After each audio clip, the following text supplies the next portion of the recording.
और ये देखें जी, हमारी शहज़ादी जो है वो आ चुकी है। वो सामने आपको नज़र आ रही होगी, वाइट कलर वाली हमारी शहज़ादी, जो इतने दिनों से हमसे बिछड़ी हुई थी और हमें मिल नहीं रही थी। और उसकी जगह हम ये वाली ब्लू वाली आप कहीं शहज़ादा इस्तेमाल कर रहे थे, और अब ये आ गई है, अल्लाह का शुक्र है। तो अब ज़रा जो है ना सुकून हो जाएगा। अस्सलाम वालेकुम, वेलकम बैक टू ज़ाहिदर व्लॉग्स। कैसे हैं आप सब लोग? मेरी दुआ है कि आप जहाँ कहीं पे भी हों, अल्लाह ताला के हिफ्ज़ व अमान में हों, और अल्लाह पाक आपको हर तरह की नागाहानी आफात से बचा के रखें। अल्हम्दुलिल्लाह मैं भी बिल्कुल ठीक हूँ। स्टार्ट के क्लिप में आपने देखा होगा कि मैंने अपनी शहज़ादी का जिक्र किया। तो आपको पता है वो शहज़ादी कौन है? वो शहज़ादी है हमारी गाड़ी। पिछले कई व्लॉग्स में मैं बोल रही हूँ कि भाई हमारी गाड़ी नहीं है, गाड़ी नहीं है, शायद आपने नोट किया हो। तो फाइनली हमारी गाड़ी वापस आ चुकी है। हुआ इसके साथ यूँ था कि इसका जो गियर बॉक्स था ना, उसमें प्रॉब्लम आ गई थी। अब ये था कि इसको चेंज करने के लिए जो है वो तकरीबन 8,000 यूरो का उसने चेंज होना था। और हमने इंश्योरेंस करवाई भी होती है यहाँ पे, तो वो इंश्योरेंस कंपनी के सर पे था। तो उसमें काफ़ी ज़्यादा पेचीदगियाँ होती हैं, कभी ये फ़ोन कभी वो फ़ोन। तो उसी में करते कराते हमारा तकरीबन 1 डेढ़ महीना जो है वो इस गाड़ी के बगैर गुजरा है। अल्लाह का शुक्र है अब सब कुछ क्लियर हो गया और गाड़ी जो है वो हमारे सामने खड़ी हुई है। और इस गाड़ी के आने से ना इतना अच्छा फ़ील हो रहा है कि लगता है कि सब कुछ कंप्लीट हो गया है। इंसानी फितरत है ना, जब इंसान के पास कोई चीज़ होती है तो उस टाइम इतनी कदर नहीं होती, और जब वो चीज़ नहीं होती तो इंसान को उस चीज़ की कदर आती है। और आते हैं अपने व्लॉग की तरफ। यहाँ पे आप देख रहे हैं कि मैं जो हूँ, पहले मैंने कारपेट को जो है ना वो झाड़ा, और जब मैं झाड़ी थी तो मुझे ख्याल आया कि ज़रा हौसला, इसलिए कि मुझे है एलर्जी का शदीद किस्म का मसला। आजकल मैं मेडिसिन ले रही हूँ तो अल्लाह का शुक्र है आराम है, लेकिन मैंने सोचा कि ये ना ट्रिगर हो जाए मेरी एलर्जी और फिर मामला ख़राब हो, तो मैंने उसको एहतियात से उठा के साइड पे रख दिया, वरना झाड़ने से काफ़ी अच्छी डस्ट जो है वो आपकी निकल जाती है।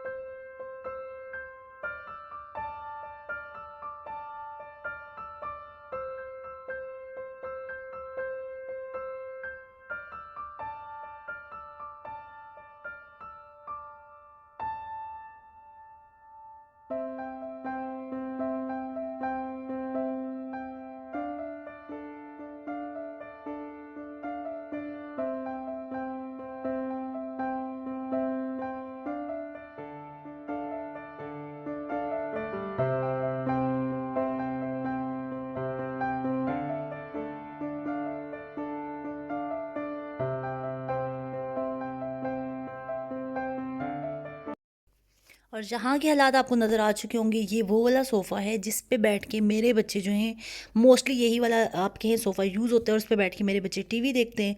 और यहाँ पे आप देख लेंगे कितना ख़जाना मिल रहा है। इवन मुझे सेंट्स पड़े हुए नज़र आ रहे हैं और रैपर्स। और इसके अलावा ये मैं कितने दिनों से ढूंढ रही थी, ओन के गिटार का है ये, और ये नहीं मिला। और एक पूरी हमें जो है ना कैंडी भी मिल गई है।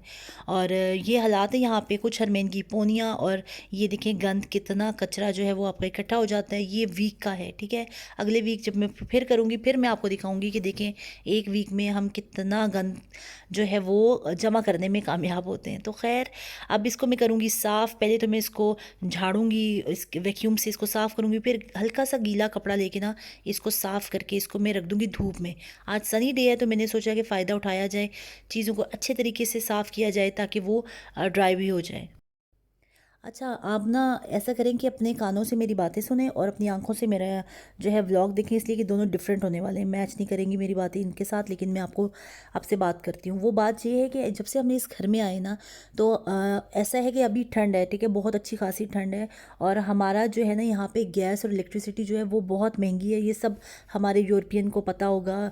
और इसमें यह था कि हम जब से इस घर में आए, पहले तो हमारे घर में ये था कि हमारा जो रेंट जाता था उसी में ही हमारा जो गैस का जो बिल है वो चला जाता था, ठीक है। हमें हर मंथ वो पे करना पड़ता था, गर्मी हो सर्दी हो, हमें वो बीच में ही चला जाता था रेंट में। लेकिन अब जब से इस घर में आए हैं, तो जब हमारी हीटिंग ऑन है तो भाई हमारा बिल धड़ाधड़ धड़ाधड़, मतलब उसको देख के ना बंदा एक दफ़ा परेशान हो जाता है कि भाई क्या मुसीबत है। तो खैर, हमने क्या किया कि हमने काफ़ी सर्च किया, तो हमने ये आजकल सोलर पैनल हमारी गवर्नमेंट की तरफ से काफ़ी इनक्रेज किया जा रहा है कि आप अपने घरों पे जो है वो सोलर पैनल लगवाएं। तो हमने इसके बारे में रिसर्च किया, सब कुछ देखा भाला, तो हमें सूट कर रहा था। तो हमने उस सोलर पैनल के लिए जो है वो अप्लाई कर दिया। हमारे घर में एक दो दफ़ा विज़िट हुआ, उन्होंने आके वेरीफाई किया, चेक किया कि हम एलिजिबल हैं कि नहीं हैं, सब कुछ देखा भाला। ठीक, उसके बाद अल्लाह का शुक्र है वो एक्सेप्ट हो गया। और उसके बाद आगे जी हमारे घर सोलर पैनल लगाने वाले, उसकी मैंने वीडियो तो नहीं बनाई, लेकिन मैं आपके साथ पिक्चर शेयर करूँगी आगे जाके। तो एक दिन तो वो सोलर पैनल लगाने वाले आए, और उसके बाद जो होता है ना हीटिंग का सिस्टम, इसके लिए एक होता है पंप शालक बोलते हैं उसको, वो लगाने के लिए भी उन्होंने सेम डे आना था, लेकिन वो आ नहीं सके। अगली दफ़ा जुमे को वो लोग हमारे घर आए, और जब वो लोग आए ना, वो पता है कौन थे? वो थे यूक्रेन के। ठीक है, वो उनसे बातें बातें करते करते हमें पता चला कि भाई ये लोग तो यूक्रेन से हैं, और उस टाइम तक जो है वो रशिया ने यूक्रेन पे अटैक भी कर दिया था। और फिर जब मुझे पता चला ना, मेरी आदत है जब बचपन से, मतलब मुझे जब पता चलता है ना किसी, मैं काफ़ी बातें पूछती हूँ, भाई कैसे हुआ, क्यों हुआ, इस तरह की मतलब बातें। तो फिर मैं उनके जाके मैंने उनसे पूरा पूछा कि तुम्हारी फैमिली ठीक है और सब कुछ। तो वो बड़े काफ़ी परेशान थे, कहते हैं हम काफ़ी परेशान हैं इसलिए कि हम यहाँ पे और हमारी सारी फैमिली जो है वो यूक्रेन में है। हमारी माँ से कल हमारी बात हुई थी, तो वो भी बहुत परेशान है। तो मुझे बड़े तकलीफ़ हुई ना, मतलब एक होती है ना उदासी, वो उनकी आंखों से नज़र आ रही थी बेचारों की। तो अल्लाह पाक जो है ना ये हालात ठीक कर दें, चाहे मुस्लिम हैं नॉन मुस्लिम हैं, भाई इंसान तो है ना हर तरफ, अल्लाह पाक हर तरफ अमन रखें और सबको अपने हिफ्ज़ अमान में रखें। तो जब मुझे पता चला ना, मैं आपको बता रही थी कि वो यूक्रेन के, तो मैंने कहा भाई मैंने तो इनको आज खाना खाए बगैर जाने ही नहीं देना। पता ना हमारा, पता क्यों मैं बहुत ज़्यादा इमोशनल हो रही थी। तो मैंने कहा नहीं, और इनको खाना तो लाजमी खिलाना है। हुआ यूँ कि वो तो कर रहे थे गैस और वो वाला काम, ठीक है, हमारा ना पानी आ रहा था ना हमारी गैस आ रही थी, ना तो मैं कुछ पका सकती थी, और पानी का मैंने आपको जैसे बताया कि पानी तो बिल्कुल नहीं आ रहा था। तो फिर मैंने अपने हस्बैंड से कहा कि आप जाएँ और इनके लिए ना जाके यहाँ से करीब से कुछ खाने के लिए ले आएँ, इनके लिए तो बहुत सी ऑप्शन है, कुछ भी ले आए। तो लेकिन मेरे हस्बैंड गए तो वो हलाल ही लेके आए कि हम लोग भी खा लेंगे, इसलिए कि गैस शैस का नहीं है। तो उनको हमने कहा कि आ जाओ भाई खाओ। तो वो बड़े हैरान हो रहे थे हमारे ना मेहमान नवाजी पे।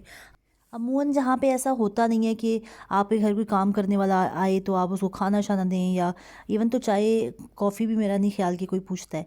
लेकिन मुझे इन पे बहुत तरस आ रहा था। और यहाँ पे ये जी देखें, हमारे जो सोलर पैनल हैं वो लग चुके हैं। अगर इसके बारे में आपने किसी सिस्टर ने डिटेल जाननी हुई, सारा प्रोसीजर, तो मुझे कमेंट सेक्शन में ज़रूर बताइएगा। अच्छा, एक कहानी तो मैंने आपको यूक्रेन वाली सुना दी, अब दूसरी मैं आपको कहानी सुनाती हूँ जिस पे हम लोग बहुत हंसे। हुआ अच्छा, मैं क्लिप्स बना नहीं सकी उस टाइम पे, तो मैं आपके साथ बातें उसी तरह करती जा रही हूँ जैसे पहले की हैं, और साथ साथ मैं आपको उसी सफाई से रिलेटेड लिविंग रूम जो मैं कर रही हूँ उसके साथ ही अब मैं आ चुकी हूँ किचन में। और किचन में बर्तन, जैसा कि मैंने आपको बताया कि पानी शानी नहीं था, तो अच्छे खासे इकट्ठे हुए मैं इनको मैं यहाँ पे सेट करूँगी, और इसके बाद मुझे चलाना है डिश वॉशर, और इसके बाद मॉप शॉप लगाऊंगी, वो आप साथ साथ देखते जाएंगे। लेकिन मैं आपको दूसरी कहानी सुना दूँ। हुआ ऐसा कि बहुत अरसा पहले ना मैंने एक अपॉइंटमेंट ली थी, मतलब हमें अपना गार्डन जो है ना वो रेनोवेट करवाना था, फेंसिंग करवानी थी। मुझे बहुत ही अच्छा लगता है स्विमिंग पूल, उसके बारे में जानना था। तो हमें अपॉइंटमेंट मिली हुई थी 26 की, ठीक है, 26 फरवरी की। उस बंदे ने 2 बजे के बाद आना था। हुआ यूँ कि एग्जैक्ट टाइम पे वो बंदा हमारे घर आ गया, आके बैठा शटा, कैफ़े शैफ़े पी, और उसके बाद जी वो हमें दिखाना शुरू हो गया सारा, कि अगर ये वाला फेंस लगवाओगे तो ये है, तो ये है, तो वो है, ठीक है, ढेर मार उसने हमें बताया। उसके बाद क्या हुआ कि मैंने उससे मज़ीद मालूमात की, तो वो स्विमिंग पूल का मैंने उससे पूछा। मैंने कहा कि कितना ना हो जाता है आपका, बजट मुझे बताओ ना, मतलब एक्सपेंडिचर बताओ कितना हमारा लग जाएगा। तो वो कहता है ये तो डिपेंड करता है। उसने मुझे 3-4 ऑप्शंस बताए कि ये वाला, ये वाला, ये वाला। अच्छा, उसमें एक ऑप्शन था हाइब्रिड पिसीन वाला, स्विमिंग पूल वाला। तो मैंने उसे कहा कि मुझे इसके बारे में बताओ। भाई वो तो बताता गया, लेकिन जो मेरी आंखें खुलती गई ना पूछें। मज़े की बात, ऊपर से मेरे हस्बैंड मुझे इशारा करे, हाँ हाँ जो तुम्हारा दिल करता है ना तुम इसको कहती जाओ, जो तुम्हें करना है ना अपने गार्डन में। अच्छा, स्विमिंग पूल बनाना ये वाला क्यों, तुम ये वाला बनवा लो। मतलब वो आपको पता है ना कि हमने करना तो था नहीं, लेकिन सिर्फ हम उससे मालूमात ले रहे थे, ये बात उसे भी पता थी, और हम ना दिल खोल के मालूमात ले रहे थे। अब जैसे आपको मैं बताऊं कि हमारा जो है नेचुरल ग्रास लगा हुआ है, वो कहते हैं कि भाई बच्चे स्विमिंग पूल से निकलेंगे तो फिर क्या होगा, गीले पाँव आएंगे तो वो घास, फिर आपका ये वाला घास जो है वो अंदर आएगा, तो फिर गंद डलेगा। तो मैं आपको मशवरा देता हूँ कि आप सिंथेटिक ग्रास लगवा लें। हमने कहा ठीक है लगा दो भाई। तो वो सिंथेटिक ग्रास जो है उसने तकरीबन 20,000 यूरो का जो है ना, हमारे 20,000, ये एरिया ज़्यादा है ना, तो इस वजह से 20,000 यूरो का पीछे ये जो गार्डन आपको नज़र आता है इधर, और फ्रंट पे उसने 7,000 यूरो का बनाया। ये हो हो गया 27,000 यूरो हमारे इस तरह। और उसने स्विमिंग पूल उसका उसने कहा कि जिसे नहीं कहते माड़ा मोटा एक्सपेंडिचर जो उसने हमें बताया वो 76,000 यूरोज़। ठीक है, ये कहने की बातें भी ना, उफ तोहफा। ये मैं अपने नेचुरल स्टाइल में बोल रही हूँ इसलिए कि मुझे अब उस तरह बोला ही नहीं जा रहा। तो उसने कहा 76,000 यूरोज़ स्विमिंग पूल के बनेंगे। इसके अलावा सिंथेटिक ग्रास, सब कुछ, फेंसिंग और थोड़ा सा आपका फ़र्श जो है नीचे डालने के लिए, उसके मिला मुलू के उसने हमें कोई 2,10,000 यूरोस जो है ना वो बताए। ठीक है, मैं और मेरे हस्बैंड बड़ी मुश्किल से अपनी हंसी जो है वो कंट्रोल कर रहे थे। और मैं बार बार इस बुक को देख रही थी, कभी उससे एक चीज़ के बारे में पूछ रही थी, कभी दूसरी चीज़ के बारे में पूछ रही थी। फ़िलहाल तो आप कहें कि बस हम उम्मीद ही कर सकते हैं। ठीक है, सोच ही सकते हैं। तो सोचो में तो कोई पाबंदी नहीं है, तो ये तो मुमकिन नहीं है हमारे लिए।